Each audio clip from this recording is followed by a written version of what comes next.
Buenos días. En nombre de SOS Telemedicina y la Sociedad Venezolana de Infectología, queremos darle la más cordial bienvenida a todos los que se conectan y a esta teleclínica número 49 que nos honramos de coordinar. Mi nombre es Héctor Villarroel, soy el actual miembro de la Junta Directiva de la Sociedad Venezolana de Infectología, vicepresidente, y soy el coordinador de la actividad académica de la mañana de hoy. Estas teleclínicas las realizamos en una alianza estratégica entre la Facultad de Medicina de la Universidad Central de Venezuela y Proyecto ECO de la Universidad de Nuevo México de la UNCAR. El día de hoy vamos a hacer una presentación de un caso clínico y estaremos hablando de infecciones oportunistas en personas con VIH. La presentación del caso estará a cargo de la doctora Eliana Lovera, que es residente de primer año del Servicio de Enfermedades Infecciosas del Adulto del Hospital Universitario de Caracas. Y hará la discusión el doctor César Solórzano, presidente del posgrado de infectología del Hospital Militar, doctor Carlos Arrego. Y finalmente, para cerrar un poco la discusión, habrá una didáctica del doctor Luis Solano, actualmente es médico internista e infectólogo y adjunto del Servicio de Enfermedades Infecciosas del Adulto del Hospital Universitario de Caracas. Pero antes de iniciar, yo quería poner un poquito en contexto de lo que es la infección por VIH hoy en día en nuestro país. Y esto haciendo referencia a un informe publicado en marzo de este año, cifras oficiales del Ministerio del Poder Popular para la Salud, sobre el monitoreo global del SIDA para el 2024. Y es que en nuestro país actualmente la prevalencia es de aproximadamente un 0.5% de la población, incluso llegando hasta un 5% en poblaciones de riesgo. Estamos hablando de trabajadores sexuales, de hombres que tienen sexo con hombres, de personas que son usuarios de drogas inyectadas, incluso privados de libertad y en algunas poblaciones indígenas. La tasa actual de incidencia es de 21 casos por cada 100.000 habitantes, una razón hombre-mujer de 2.7 que cada vez esta brecha se achica, para el 2010 era de 3.8. Y para el 2024 tuvimos 7.334 nuevos casos. Si tenemos en cuenta un poco la métrica de la OMS y sus metas, de 95, 95, 95, que lo que significa es que el 95% deben conocer su diagnóstico. Para nosotros, en el 2024, teníamos 65.540 personas que viven con el virus. Según estimaciones de ONU-SIDA, deben haber alrededor de 100.000 personas que viven con VIH. Eso hace que tengamos un conocimiento, o los pacientes que tengan conocimiento de su diagnóstico, de un 64%. Tendremos un subregistro aproximadamente de un 36%, que equivale a unos 36.000 casos de personas que viven con VIH y que no conocen su diagnóstico. Del 95% de las personas que conocen su diagnóstico deberían recibir tratamiento, este porcentaje. 61.000 pacientes de estos 65.000 que comenté reciben tratamiento, pero cuando comparamos con la cifra del 2023, que eran 72.000, hubo una disminución aproximadamente de unos 9.000 casos. Sin embargo, según el reporte, esto tiene que ver con la depuración de base de datos. Que este 95% que conoce su diagnóstico y recibe tratamiento estén indetectables. Y para el año 2024 se realizaron 6.700 pruebas de carga viral, lo cual representa solamente un 11% de las personas que reciben tratamiento. Para el 2019, que era la última cifra oficial, tenemos 2.136 disfunciones. Y de estas causas, de estas muertes, pues las neoplasias representan un 3%. Pacientes para el 2024 con tuberculosis y con infección con VIH eran de 576 personas. Y nuevos casos, nuevos diagnósticos eran de 148 casos para el 2024. Y aproximadamente un 9% de estos nuevos casos recibieron tratamiento profiláctico para tuberculosis. Como vemos, tenemos todavía mucho trabajo por delante, tenemos mucha tela que cortar. Y parte de nuestra labor como médico y de nuestra labor como sociedad científica es precisamente fomentar estos espacios de discusión para que los médicos especialistas y médicos en formación pues, tengamos cada vez más conocimiento y tratemos de mejor manera esta enfermedad que todavía pues, hace estragos en nuestra sociedad.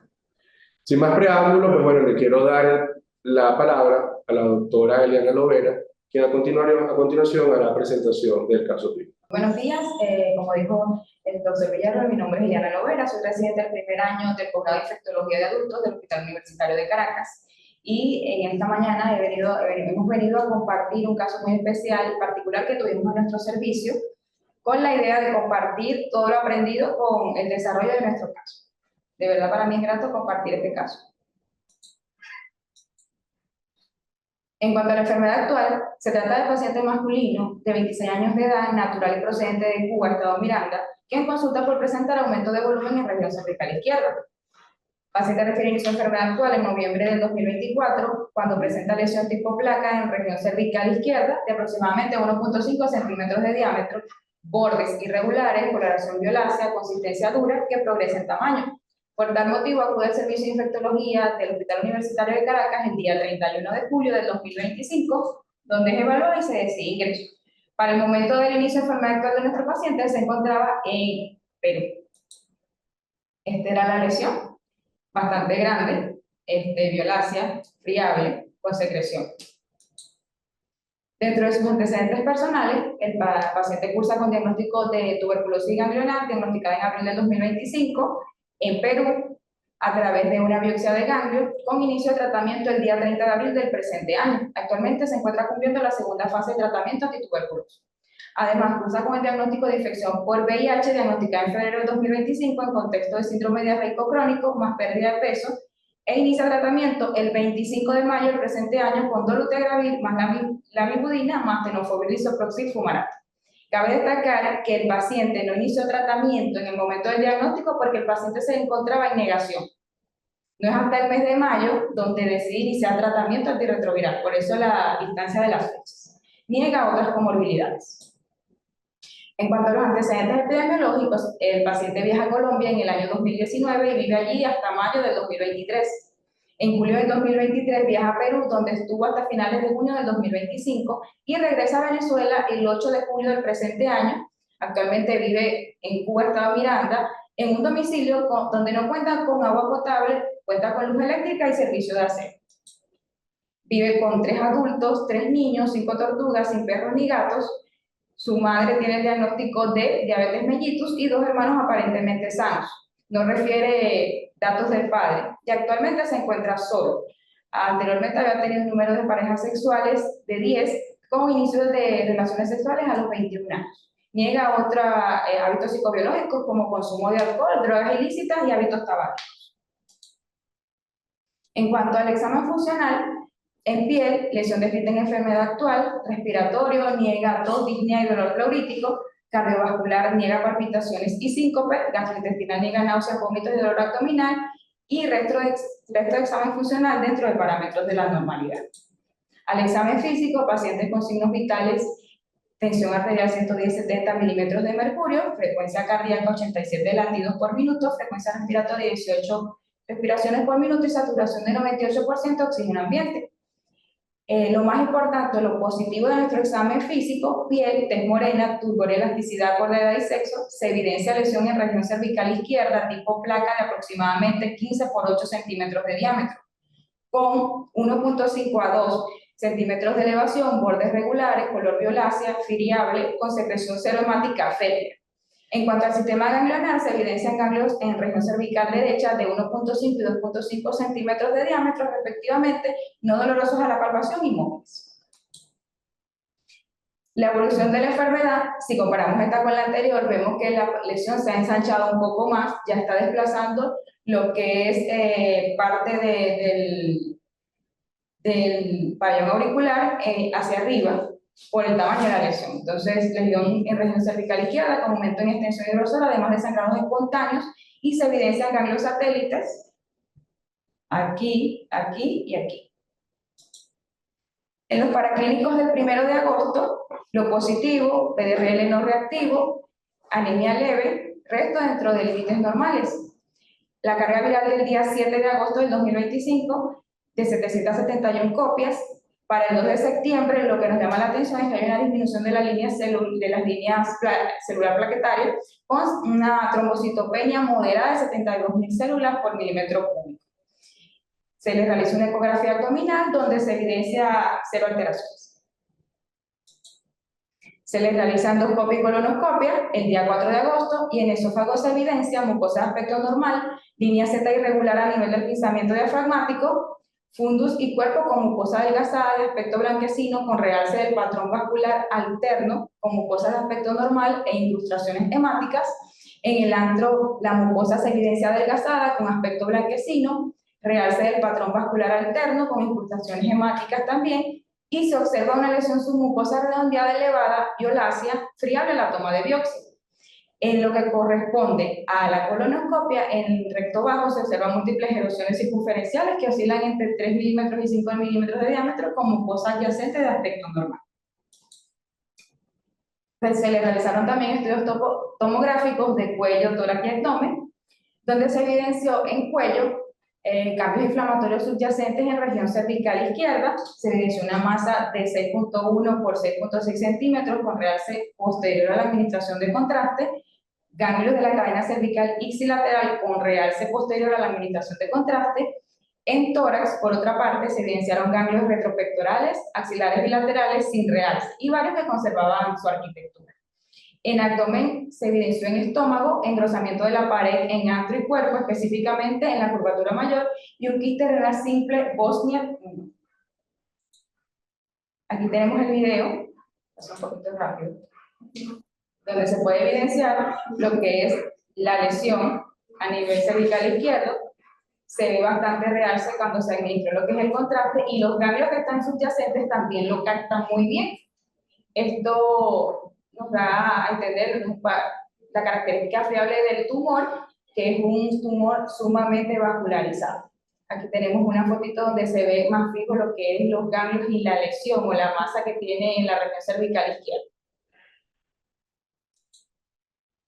Estos laboratorios fueron unos laboratorios que el paciente traía desde Perú, que se realizó el 10 de marzo, donde tenía un recuento celular de CD4 de 7 células, con carga viral de 2.280.000 copias.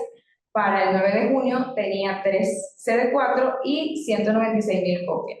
Se les realizó también una RPR, la cual resultó no reactiva, y la serología para hepatitis B negativa.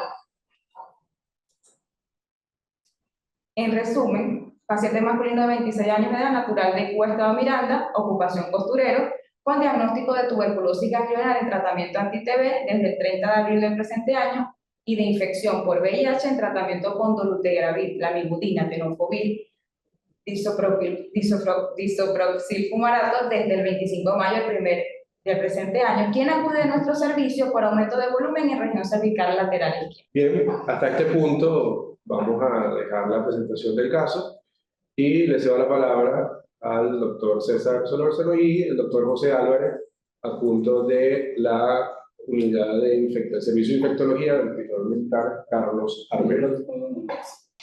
Buenos días, primeramente muchas gracias por la invitación, muy interesante el caso.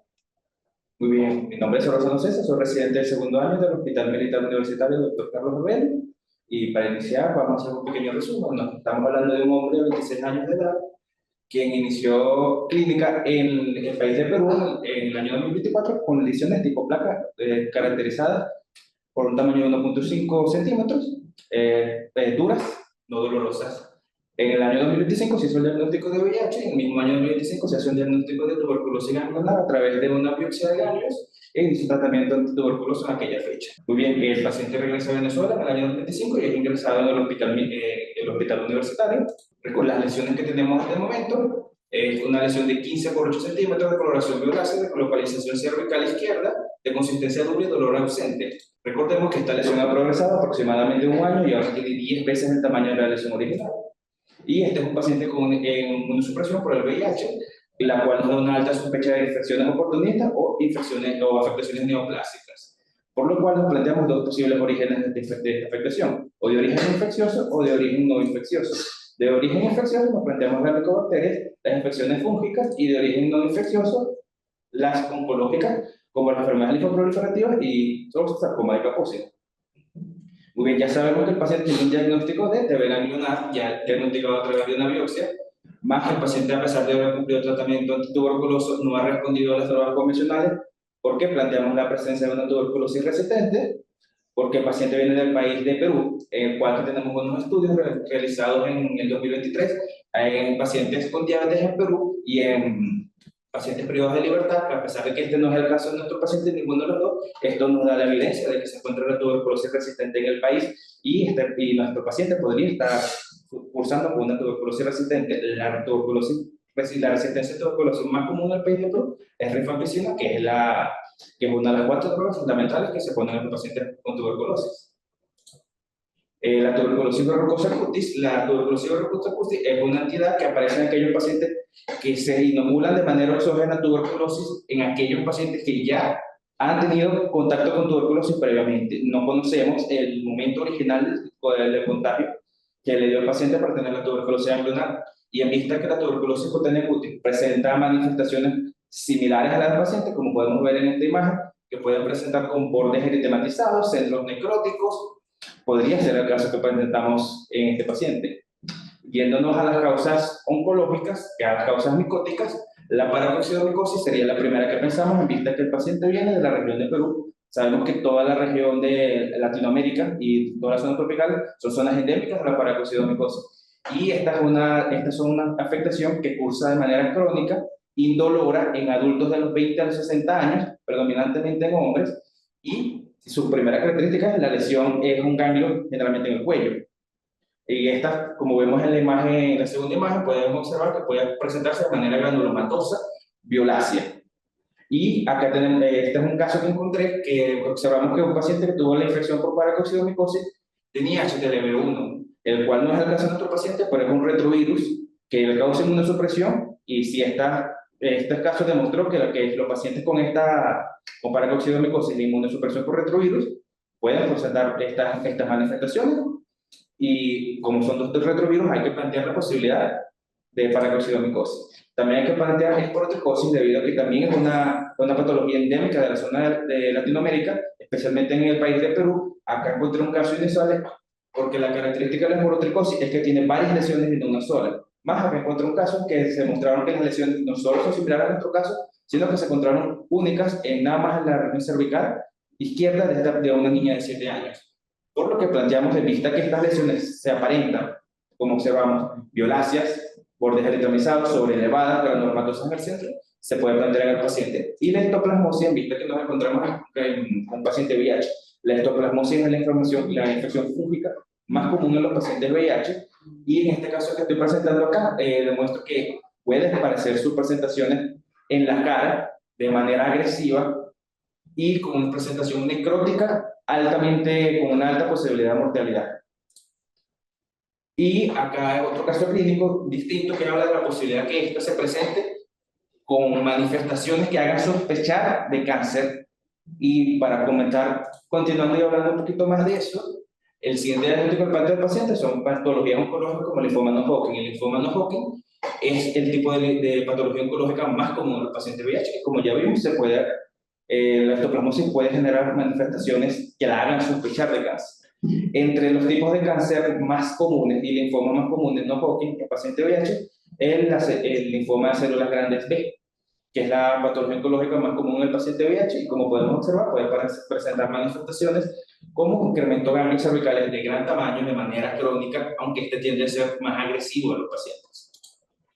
La micosis fungoide no es un cáncer tan típico en los pacientes VIH, ya que este es un cáncer de células T y el más común es el de células B, más como observamos en esta imagen que traes acá, que desafortunadamente no encontré una copia en el cuello, pero aquí podemos observar que genera lesiones similares, fondo granulomatoso, bordes eritematizados necróticos y sobreelevados. Y el sarcoma de Kaposi. ¿Por qué sarcoma de Kaposi? Porque primero es un paciente VIH. El sarcoma de Kaposi es muy frecuente en los pacientes VIH. Puede presentar con distintos tipos de lesiones, como observamos acá en una lesión cervical. Esta fue mucho más agresiva que la de otro paciente. Y hay que mencionar, el sarcoma de Kaposi tiene la característica que aparece con no solo lesiones dérmicas, sino de mucosa. Y este paciente presentó lesiones tanto en recto y en estómago, por lo que se tiene que plantear y descartar esta patología. Muy bien, en vista de lo que mencioné anteriormente, ¿cuáles son los diagnósticos que deberíamos plantear más en este paciente? El sarcoma de Kaposi, tenemos una lesión violácea que aparenta infiltración vascular en contexto de un paciente que vive con VIH y con hallazgos endoscópicos relevantes que nos incrementan la sospecha de esto. El linfoma no Hodgkin, vemos que tenemos una afectación ganglionar o una lesión que aparenta infiltración en un contexto de paciente VIH que no presentó mejoría en tratamiento convencional. Y la tuberculosis resistente, por las características de la lesión, viviendo en un área de alta endemia con resistencia y no presentó respuesta al tratamiento inicial.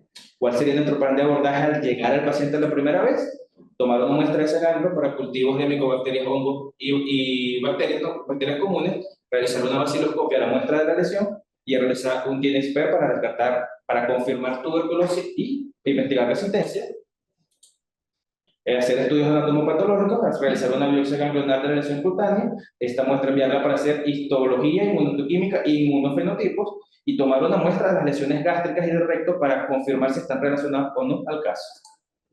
Realizar estudios imaginológicos como la ecografía cervical para saber las características de la lesión y un ataque de tórax y cuello para saber la extensión de esta lesión.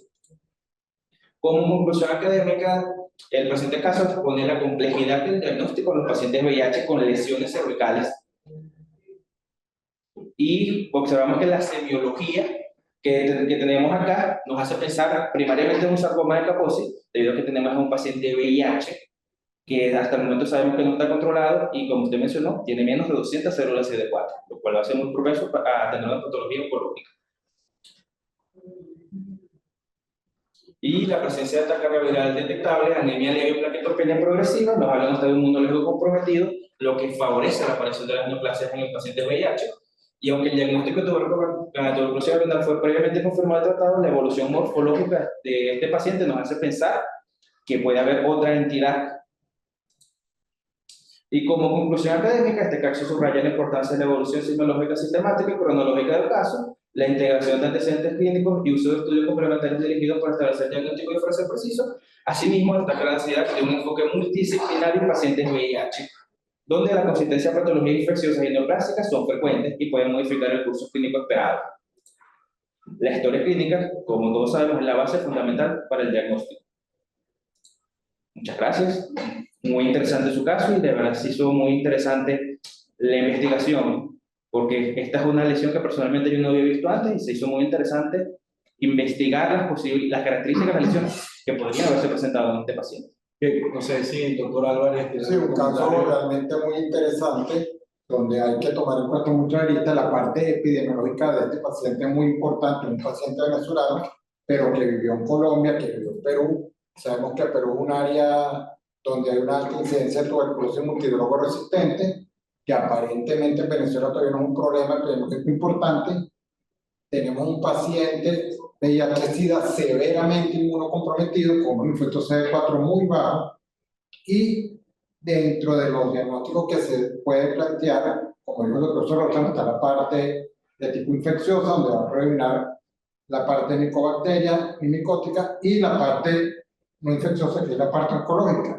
En un paciente severamente inmunocomprometido, el sarcoma de Kaposi siempre hay que tomarlo como un diagnóstico diferencial, y los linfomas, el linfoma no Hodgkin y sus variantes son enfermedades definitorias de SIDA.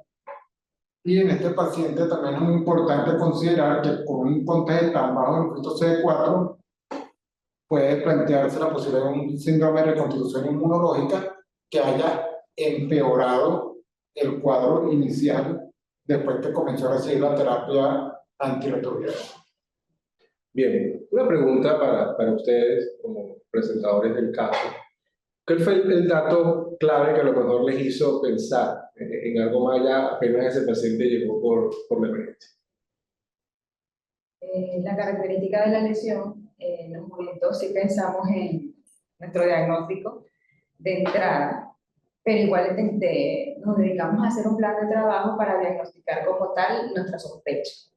Esa parte fue muy interrogada, estoy de acuerdo con el doctor, del inicio del tratamiento antirretroviral con el desarrollo de la lesión. De hecho, él sí tuvo negación, pero la lesión apareció muchísimo antes, que fue creciendo. Él realmente no le prestó atención a la lesión, sino que fue creciendo, y alguien le dijo simplemente eso está relacionado con el VIH, se hace la serología, cuando empieza a tener es diarrea, pérdida de peso, y entonces dice, no, yo no tengo eso, no toma el tratamiento, y después cuando se le hace la biopsia. Entonces yo sí fui muy tajante en eso, porque yo dije, ¿será que está haciendo una expresión de Siri? Que la lesión se desarrolló, pero no coincidían los tiempos, porque ya la lesión estaba bastante grande cuando él inició el tratamiento antirretroviral. Bien, y yo creo que aquí es importante destacar que este es un paciente que ya estaba en segunda fase de tratamiento. Y justamente uno pudiera pensar, bueno, estamos frente a una tuberculosis resistente, pues otra cosa. Y realmente él me refiere que los ganglios que él tuvo al inicio, cuando inició el tratamiento antituberculoso, disminuyeron de tamaño. Los que tiene ahora son ganglios nuevos. Que aparecieron después. Que aparecieron después. Bien. Doctor. Sí, la sospecha inicialmente estuvo enfocada porque el paciente refería que en el sitio donde se tomó la biopsia para el diagnóstico de la tuberculosis ganglionar y para lo que ya estaba recibiendo tratamiento, aparentemente tenía una relación estrecha con la nueva lesión que estaba apareciendo. Entonces la interrogante si era una tuberculosis ganglionar con patógeno multiresistente y en la zona de donde venía el paciente, también sugería que probablemente esa pudiese ser una causa. Sin embargo, sí, luego de obtener los estudios de extensión, ver que tenía lesiones como adenopatías vascularizadas, regionales, aparte de eso, la evolución propia de la lesión y sus características, digamos, macroscópicas, hacían o orientaban acerca de descartar otras entidades, ¿no? Y yo le tengo una pregunta, César, y sería que si te tuvieses que quedar con un diagnóstico en contexto de las limitaciones que tenemos en el país para seguir una línea de trabajo en este paciente, ¿cuál sería tu propuesta? Sabemos que sí, hay que descartar la patología infecciosa, la patología neoplásica y evaluar porque es un paciente que tiene una inmunosupresión severa, como lo podemos ver, pero si tuvieses que encauzar a tu paciente en un solo diagnóstico, ¿cuál elegirías? Primero, como infectología, lo principal sería detectar la parte infecciosa, pero está en vista que el paciente ya ha recibido tratamiento antituberculoso, no tengo evidencia de que es resistente o no, necesito una muestra de esa lesión, y yo iría primero por la parte oncológica, y como tengo lesiones ya en el intestino, y tengo un paciente de VIH con menos de 200 cédulas, tengo que descartar el sarcoma, me iría primariamente por el sarcoma, tomaría una muestra de esas lesiones, descartaría la parte oncológica y en caso de que esté negativo toda la biopsia, entonces sí me iría más a la parte de tuberculosis. Pero principalmente me iría primero por el sarcoma. Ok. Y en descarte de la patología infecciosa, ¿qué datos te gustaría obtener? A ver si nosotros lo tenemos. El Ginesper. El Ginesper del paciente al momento que ingresó estaba negativo, tomado directamente de la lesión. Entonces sí me iría más a estudio oncológico. Ok. El sarcoma. O sea, solo descartarías la tuberculosis en ese caso. Me gustaría también, ya que tomamos una biopsia, quisiera saber el resultado de la biopsia, porque ya sé que se hizo una anterior, que me está orientando a tuberculosis, pero la biopsia, para el caso de tuberculosis, ellos me reportan granulomatosis necrotizante. La granulomatosis necrotizante la pueden dar los hongos también. Claro. Entonces, ahí necesitaría saber qué me dijo para orientarme más. Estamos en una tuberculosis que si es sensible y recibe el tratamiento, si realmente lo recibió, entonces ya me iría a otro tipo de patologías, todavía me quedaría con la oncológica como primera, pero tendría que descartar hongos. Perfecto. Creo que es importante aquí también, como bien mencionas tú, las limitaciones que tenemos en nuestro medio. Creo que tenemos que ir en paralelo con todas estas posibles causas y poco a poco ir tratando de hacer diagnóstico, pero no dejar nada de lado. ¿Okay? Yo creo que bien la discusión y lo felicito porque esta es la vida real, ¿no? Es decir, este es el paciente que nos llega y que de entrada tenemos que hacer el ejercicio clínico y rápidamente, en pocos minutos, tratar de enfocar y de encauzar el caso lo más cercano al posible diagnóstico y en base a eso establecer el plan de trabajo como bien se realizó. Entonces yo creo que tener toda esta logía, obviamente uno se decanta por una más que otra. Yo creo que un dato clave fue la endoscopia. Yo creo que la endoscopia, esa lesión submucosa, rosácea, ¿Puede estar relacionado o no puede estar relacionado? Eso es lo que me orienta más a pensar en el sarcoma. sí, claro. Y creo que mencionaste que en piel no había otras lesiones, ¿no? Solamente la lesión. Sí.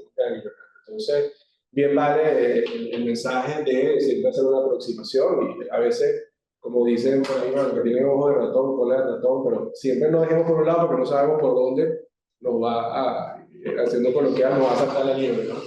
Y siempre tener todas estas posibles causas y etiologías bien presentes. Entonces, bueno, yo creo que la doctora nos puede dar ahora el cierre del enlace, el desenlace, para terminar esta primera parte. ¿Cuál es la misma? La misma. La misma. La primera. La primera. Esa pregunta te quedó. Ahí. Está bien, sí, déjelo ahí. Ajá, perfecto.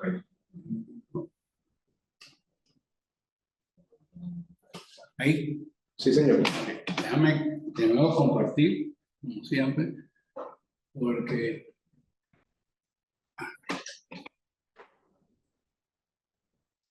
esto. Bueno, para continuar, bueno, felicitaciones, César, muy buena disposición. Bueno, hemos dicho lo que era nuestro resumen de caso: un paciente masculino de 26 años de edad, natural de Cuesta Miranda, posturero, con diagnóstico de artritis ganglionar, con tratamiento del 30 de abril, más infección por VIH en tratamiento del 25 de mayo. Nuestro plan de trabajo al ingreso fue evaluación por el servicio de cirugía general y cirugía de cabeza y cuello para realizar una toma de biopsia y poder confirmar el diagnóstico que nos habíamos planteado al principio. Es importante eso porque el paciente puede tener las dos cosas y, como dijo el doctor, en paralelo se puede estudiar con una biopsia muchas cosas. Tomamos la biopsia y se evidenció los cortes histológicos, ortokeratosis laminar y compacta, se evidenció canales vasculares mal formados que contienen eritrocitos y infiltrado inflamatorio linfoplasmocitario. Como diagnóstico, sarcoma de Kaposi. En cuanto al plan de trabajo, ya una vez obtenida nuestro resultado de biopsia, quisiera acotar también que cuando tuvimos nuestra biopsia le mandamos a hacer un GeneSpec, el cual resultó negativo también, y se cultivó para hongos y también el resultado fue negativo. Ya nuestro plan, orientado a lo que es la parte terapéutica, solicitamos la evaluación por el Servicio de Oncología Médica para definir, porque en el contexto de un sarcoma de Kaposi, con una lesión tan friable, tenemos que decidir si iniciamos radioterapia y quimio o iniciamos las dos, además de mantener el tratamiento antirretroviral, que es un paso fundamental en la remisión del sarcoma. En cuanto a la evolución intrahospitalaria, un paciente que permaneció en nuestro servicio durante 40 días hospitalizado, evaluado por el Servicio de Oncología Médica, quien decidió al principio hacer radioterapia hemostática para evitar que ese tejido siguiera sangrando. En vista de que hay problemas inherentes al paciente, no se puede iniciar la radioterapia hemostática, decidieron iniciar quimioterapia el día 18 de septiembre con doxorubicina liposomal. Ese ciclo lo cumplió de forma, bueno, lo cumplió de forma estable. Actualmente se encuentra recibiendo tratamiento antirretroviral, antituberculoso y tiene pendiente un siguiente ciclo para el día 8 de octubre. Es un paciente que tenemos en vigilancia y seguimiento por nuestro servicio para que continúe con lo que es el plan de trabajo para la remisión del sarcoma. Gracias. Qué bueno. Y Aquí está la impresión diagnóstica final, que era infección por VIH-Sida C3, con 7 células por milímetro cúbico, además de sarcoma de Kaposi epidémico en región cervical izquierda y la enfermedad granulomatosa, tuberculosis extrapulmonar de tipo ganglionar en segunda fase de tratamiento, además de síndrome de desgaste orgánico. no sé si tienen alguna pregunta, doctor Álvaro, doctor César, algún comentario al respecto antes de pasar a la didáctica. Y todo me orientó fue la endoscopia, porque llama la atención lesiones, porque tiene el cuétaro ganglio, pero lesiones intestinales no lo esperaría encontrar. Por ahí me fui, pero no podía descartar las demás porque altas son endémicas, paciente no controlado, puede ser cualquier cosa, pero la afectación gastrointestinal es lo que llama más la atención ahí, porque están las dos puntas. ¿Qué está pasando? Y hubo biopsia, ¿tiene la biopsia de No, estamos en espera del resultado. de la lesión gástrica? Sí se tomó biopsia. Pero se asume por todo que está relacionado. Claro. Asumimos que es lo mismo, pero no tenemos esa biopsia No todavía tenemos donde la- está andando. Sí. Muy bien. Bueno, de verdad que es un caso muy ilustrativo de lo que es, vuelvo y repito, la vida real de estos pacientes que atendemos en nuestros hospitales públicos.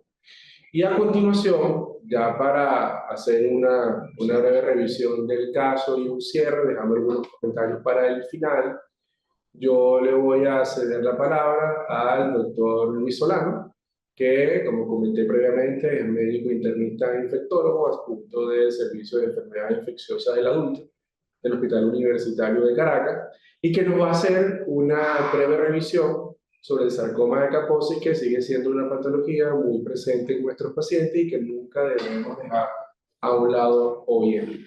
Así que, doctor Solano, le cedo la palabra. Sí, primero felicitar al equipo que discute por de verdad orientar con los pocos datos que habíamos proporcionado el diagnóstico efectivamente y bueno, de que pudimos realizar el diagnóstico y que el paciente actualmente se encuentra en tratamiento. Y a continuación, pues para hablar un poquito acerca de la temática de la teleclínica del día de hoy, en el contexto de las infecciones oportunistas y el diagnóstico que tuvo este paciente por el cual se desarrolla el caso clínico, el sarcoma de Kaposi, en el contexto del VIH.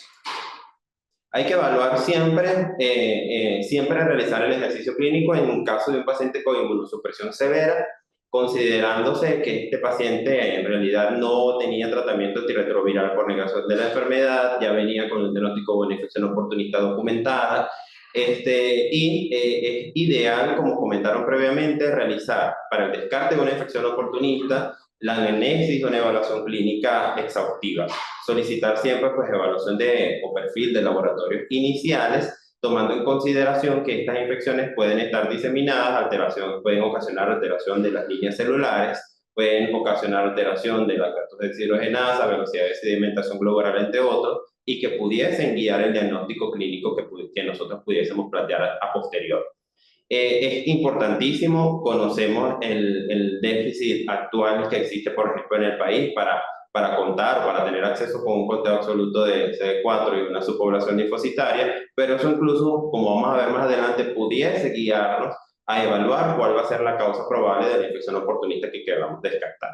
Y, como no es de menos, realizar una carga viral de VIH. Hay que tener consideración que un conteo de CD4 menor de 200 células nos va a indicar inmunosupresión avanzada, y en este caso, dependiendo incluso del nivel de inmunosupresión en que se encuentra el paciente, podemos evaluar cuál va a ser la probabilidad de tener una infección u otra.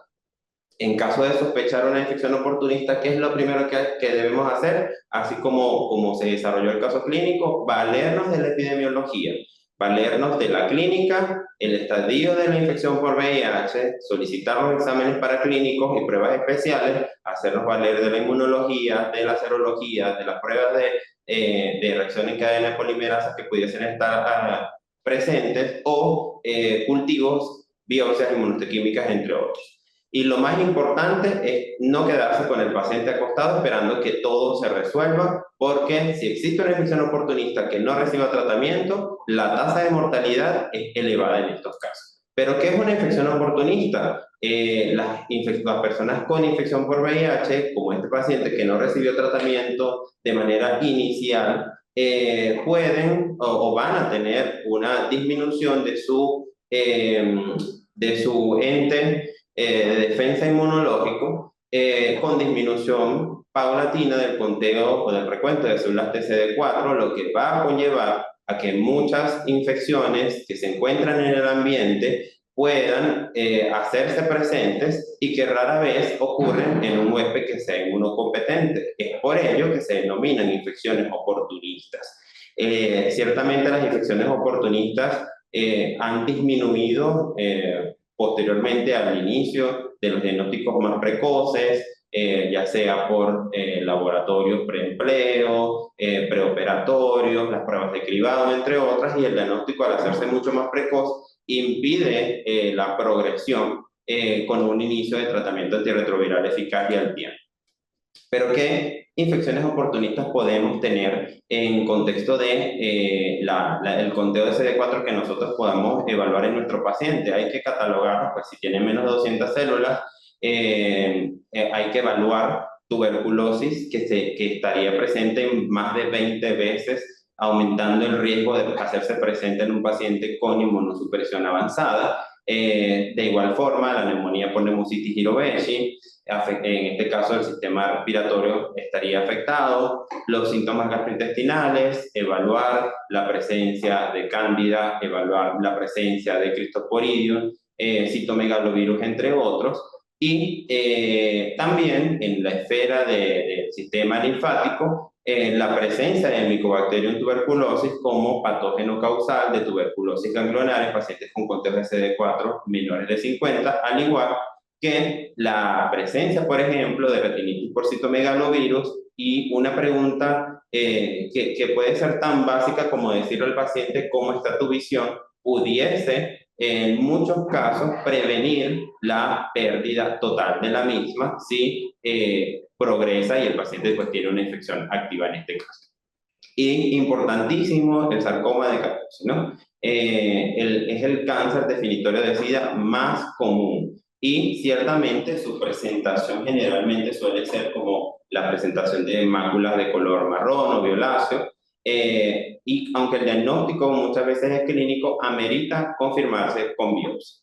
Muchas de las infecciones oportunistas hay que conocer, pueden ocasionar infección diseminada y que puede ser mortal. Por ejemplo, infecciones por criptococos, infecciones por citomegalovirus, infecciones por histoplasma, que son o que pueden ser endémicas en el sitio donde se encuentra el paciente, y no dejar de lado que puede existir afectación del sistema nervioso central, como en los casos de encefalitis por toxoplasma, criptococosis meningia, tuberculosis meningia, encefalitis herpética, entre otros. Y lo más llamativo es que el hecho de descartar una infección no nos debe llevar a hacer de menos todas las demás, porque en un paciente con una inmunosupresión avanzada puede tener 1, 2 y hasta 3 coinfecciones. También, haciendo énfasis un poco en cuáles son los principales tumores asociados a la infección por VIH, se comentaba que antes del desarrollo o la instauración de la terapia antirretroviral eficaz, este tipo de o los cánceres estaban presentes en más del 30% de los pacientes que presentaban síndrome de inmunodeficiencia adquirida. En este artículo de la revista New England hace una clasificación bastante esquemática de cuáles son los tipos de neoplasias que pudiesen estar presentes, y nos dice que las definitorias de SIDA, como el linfoma no Hodgkin, el sarcoma de Kaposi y el cáncer cervical, que tienen componentes inclusive de agentes virales, van a estar presentes más o menos en el 10 al 20% de los pacientes que tengan síndrome de inmunodeficiencia adquirida. Pero también no hay que dejar de lado otros tipos de cáncer que pueden estar aumentados en riesgo con pacientes por el simple hecho de tener una infección activa por el virus. En este caso, el cáncer de pulmón, cáncer anal, fuertemente relacionado con el virus del VPH, y el linfoma de Hodgkin. Actualmente, pues también el carcinoma hepatocelular, entre otros. Para entrar ya en lo relacionado con el diagnóstico de nuestro paciente, el sarcoma de Kaposi. Hay que hablar un poco de historia. El sarcoma de Kaposi es un tumor angio proliferativo que está relacionado directamente con la alteración de las células fusiformes y también del sistema retículo endotelial. Este fue descrito o ha sido descrito en diferentes formas, donde se había descrito inicialmente por Maurice Kaposi, la forma clásica, más o menos en 1872, donde se vio la aparición de lesiones maculopapulares que tenían una evolución bastante indolente al inicio y que posteriormente progresaban hasta llegar a la muerte en un periodo más o menos de 2 años, sobre todo en hombres adultos. Para la década de 1950 se comenzó a describir una forma más agresiva y endémica, donde estuvo confinado inicialmente en África subsahariana. Se pensaba al inicio que estaba muy fuertemente desarrollado con la inmunosupresión que otorgaba o que otorga la desnutrición en estos pacientes, y que afectaba a jóvenes, a niños y adultos en etapas iniciales. Y se denominó como forma endémica. Para la década de 1960 también se comenzó a observar este tipo de lesiones, pero en pacientes que comenzaban o que recibían trasplantes de órganos sólidos, principalmente trasplantes de riñón, y que recibían drogas inmunosupresoras intensivas, donde de igual manera la disminución de la supresión de las drogas mejoraba el pronóstico del paciente, por lo tanto se correlacionó con la inmunosupresión, cuando ya para el 1981, con la década o la llegada de la epidemia de VIH, se describieron formas de sarcoma de Kaposi, también denominado el cáncer rosa, donde se exploraban ya en hombres homosexuales, jóvenes de Nueva York y California, la presencia de este tipo de lesiones. para pues ya tener confinados los 4 tipos de sarcoma de Kaposi que pueden haber y sobre todo ya posteriormente documentar la relación que existe del sarcoma de Kaposi con la presencia del virus del herpes tipo 8, que es allí donde entra el rol crucial del virus del herpes tipo 8 como causal inicial del sarcoma de Kaposi en el 95% de los casos. Y esto se evaluó directamente porque se correlacionó cuál era la seroprevalencia de virus del herpes tipo 8, que es un gamma herpes virus que tiene una fase de latencia y que está directamente correlacionado con factores de inmunosupresión severa para exponer y entrar en actividad. En este caso, se pudo evidenciar que la prevalencia de sarcoma de Kaposi relacionado con el virus tipo 8 en África subsahariana es alta y, por lo tanto, la prevalencia de sarcoma en esta área también es elevada por múltiples factores, disminuyendo así en América del Norte y también en algunas zonas de Europa. Es por ello que acá vamos a ver el índice de ratio de cuál es la seroprevalencia de sarcoma de Kaposi, teniendo más las zonas oscuras, y viendo cuál es la incidencia o la documentación de sarcoma de Kaposi en las mismas áreas donde se documenta una seroprevalencia del virus tipo 8 alta. ¿Y cómo se desarrolla? Pues principalmente por mecanismos de evasión donde la inmunosupresión juega un papel importante.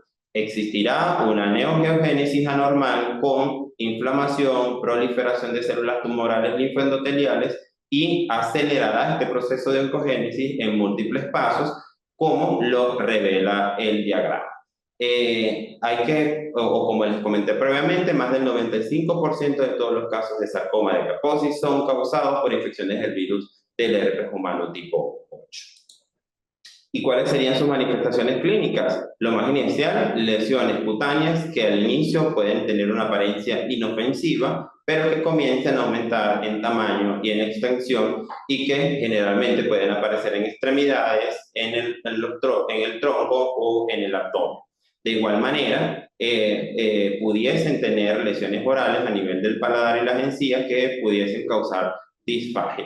Las lesiones cutáneas generalmente son de color violáceo, de borde bien definido y que a medida que pasa el tiempo pues, pueden aumentar en tamaño. En algunas ocasiones podemos observar que existen algunos nódulos exofíticos cuya característica es que son muy friables y que sangran con facilidad. Pueden ulcerarse. También debemos tener en consideración que podemos tener tanto lesiones cutáneas, podemos tener lesiones ganglionares, pero hay que evaluar siempre que el paciente tenga compromiso visceral porque esto nos va a hablar tanto del pronóstico del paciente, nos va a hablar del tratamiento a instaurar y si no lo pensamos y lo buscamos, muchas veces no lo vamos a encontrar y cuando se hace presente suele ser fatal. ¿Cómo llego yo al diagnóstico de un sarcoma de Kaposi? Al inicio, hace más o menos 30 a 40 años, la sospecha clínica representaba la piedra angular. Siempre que se veía una lesión de este tipo, con eso era suficiente para iniciar un plan de trabajo. Sin embargo, se ha podido observar que la sensibilidad de la observación macroscópica solamente corresponde al 60% en muchos casos, porque hay otras lesiones que pueden mimetizar este comportamiento clínico. Por lo tanto, el gol estándar actual es la realización de una biopsia, que va a confirmar el diagnóstico con infiltrado linfoplasmocitario, pueda tener reacciones hialinas, hemorragia, presencia de eritrocitos. Sin embargo, en algunos sitios donde el sarcoma de Kaposi no es tan frecuente, se necesita un anatomopatólogo entrenado porque hay muchas lesiones cutáneas que pudiesen tener el mismo comportamiento. Por lo tanto, la confirmación con la exposición de ese tejido a la evaluación y visualización o con exposición de anticuerpos monoclonales va a ser la expresión de lo que se denomina antígeno nuclear asociado a la latencia para el virus del herpes tipo 8. En este caso, el patrón difuso presente en este caso va a confirmar el diagnóstico y de igual manera hay que evaluar. Si usted tiene la sospecha de que existe otra causa distinta al sarcoma de Kaposi con un KSH-AB de lana positivo, también tiene que tener consideración que puede estar presente en algunas otras condiciones minoritarias y la ausencia del mismo no le descarta el diagnóstico. ¿Por qué? Porque puede ir con positividades del 10 al 90% y no está presente en todas las células. ¿Qué estudios de extensión hay que hacer? Siempre en caso de sospecha de compromiso visceral. ¿Qué hay que evaluar? Endoscopia digestiva, hay que evaluar colonoscopia, hay que evaluar broncoscopia en pacientes que presentan hemoptisis masiva, hay que evaluar ecocardiograma en caso de pacientes que tengan taquicardia persistente, derrame pericárdico, entre otros, porque eso empeora el pronóstico del paciente en la mayoría de los casos. ¿Cuáles son los tratamientos que nosotros tenemos actualmente? Afortunadamente, los tratamientos de las infecciones del sarcoma de Kaposi han evolucionado satisfactoriamente y en los casos de sarcoma relacionado con SIDA, ¿qué tenemos que tener en consideración? Que el 50% de los casos se resuelven con tratamiento antirretroviral. Y principalmente cuando son lesiones cutáneas fijas, que no han evolucionado en el tiempo, donde no están tan distribuidas, o no tenga el paciente, pues en este caso, el deseo de otra intervención. Se le debe dar cierta tranquilidad en ese caso, pero amerita vigilancia estricta. Porque en casos donde exista el componente visceral, tratamiento antirretroviral solo tiene alta tasa de recaída. ¿Qué tenemos que evaluar? Un paciente que inicia tratamiento, evalúala la piel. ¿Por qué? Porque si tiene una lesión, necesitamos montarle la lupa. Luego de que inicie su tratamiento, el síndrome de reconstitución inmunológica se puede expresar con la exacerbación del sarcoma de Kaposi y cuando vuelve el paciente a consulta tiene una lesión mucho más grande o tiene muchas otras lesiones. El tiempo medio de respuesta al tratamiento es de 3 a 9 meses y debemos pensar en síndrome de reconstitución inmunológica en pacientes que cuenten con criterios. ¿Por qué? Porque la tendencia al momento de realizar un diagnóstico de un síndrome de reconstitución inmunológica es colocar esteroides. En este caso, no están indicados. ¿Por qué? Porque vamos a exacerbar la inmunosupresión y lo que vamos a hacer es prolongar el tiempo de evolución de la neoplasia con alta tasa de recaída posterior. Si el paciente tiene una lesión persistente, pues se le puede ofrecer un plan de trabajo en conjunto con dermatólogo, oncólogo médico, de múltiples terapias actuales. Existen terapias tópicas locales, como el ácido 9-cis-retinoico tópico, tiene una tasa de resolución del 80% aproximadamente, o la aplicación de quimioterápicos locales en caso de que se considere necesario. También la crioterapia, que tiene una ventaja que se puede colocar en algunas zonas donde los tratamientos tópicos son un poco difíciles de acceder, por ejemplo, en el surco nasogeniano, en la zona cercana a la región oftalmológica, entre otros. Y la radioterapia, que es una piedra angular de tratamiento, sobre todo la radioterapia hemostática, sobre todo para las lesiones con componente mucoso, con lesiones extensas de gran tamaño que no mejoren con el tratamiento antirretroviral. También, como les comenté, inyecciones intralesionales o de resección quirúrgica. Y en este estudio, publicado en ESMO en el año marzo de 2024, se hace un análisis comparativo de tratamientos con quimioterapia, porque doxorubicina liposomal es el tratamiento de primera línea para el sarcoma de Kaposi diseminado con compromiso visceral o donde existe una masa con un componente bastante importante. Pero también en pacientes que no lo pueden recibir, ya sea por contraindicaciones médicas, entre otros, el tratamiento de segunda línea es plaquitaxel y previamente se comentaba que plaquitaxel tenía quizás un rendimiento terapéutico mucho menor que doxorubicina. Sin embargo, en este estudio la tasa de recuperación objetiva fue muy similar, sí, fue un poco mayor para doxorubicina liposomal, sin embargo, no fue estadísticamente significativa, por lo tanto, si existe disponibilidad de uno o el otro, se pudiese aplicar. ¿Cuál sería entonces el criterio de tratar un sarcoma de Kaposi? Siempre, como les comenté, evaluar si el paciente ya viene en tratamiento antirretroviral, ver si tuvo una exacerbación de una lesión preexistente y pensar en el síndrome de reconstitución inmunológica, y en esos casos pues plantear el inicio de quimioterapia de forma temprana si la tendencia de la lesión es a progresar. Las indicaciones para el tratamiento sistémico del sarcoma de Kaposi, ¿cuáles son? Una lesión de crecimiento rápido o que tenga múltiples tumores asociados, crecimiento infiltrante o ulcerativo, como el caso de nuestro paciente, síntomas asociados con edema significativo, hemorragia, deterioro estético importante y deterioro funcional severo en dependencia de la zona donde aparece. También si tiene lesiones mucosas extensas y si hay afectación sistémica con relevancia clínica, factores importantes para decidir ya sea quimioterapia, radioterapia o combinados. Pero ¿cuál es el pronóstico de este paciente o de los pacientes en general cuando están afectados por un sarcoma de Kaposi? En este estudio que fue realizado en Italia incluyó 86 pacientes. ¿Cuál fue la distribución? Los distribuyeron en sarcomas de Kaposi clásico, endémico, epidémico y iatrogénico para evaluar cuál era la tasa de recaída y la tasa de mortalidad de dichos pacientes. Y de estos 86 pacientes, el 50% de ellos ameritó terapias con quimioterápicos y el resto tuvo algunas otras indicaciones. Por ejemplo, recibieron quimioterápicos intralesionales, algunos fueron a crioterapia, otros fueron a cirugía, pero lo más importante es evaluar que la tasa de recaída estuvo presente solo en 17% de los casos de pacientes con sarcoma de Kaposi epidémico que eran tratados con cualquiera de estas técnicas. No hubo recaída, más o menos en 82%, como ya está descrito ampliamente en la literatura.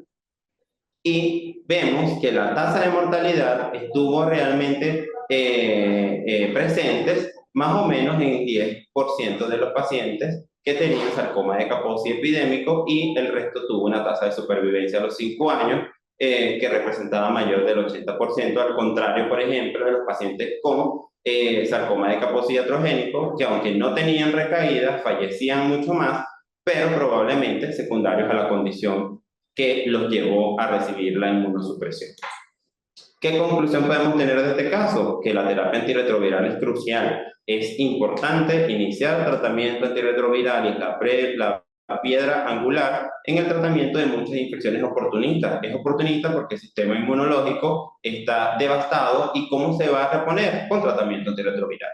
El inicio de la terapia no pudiese provocar algunas exacerbaciones, por lo tanto, si usted inicia el tratamiento antirretroviral, no se puede olvidar de que ese paciente existe. Dele los signos de alerta, dele los signos de alarma de qué es lo que puede pasar y que en caso de que aparezca, acuda a consulta para poder recibir un tratamiento en relación a lo que usted piense que pudiese estar pasando.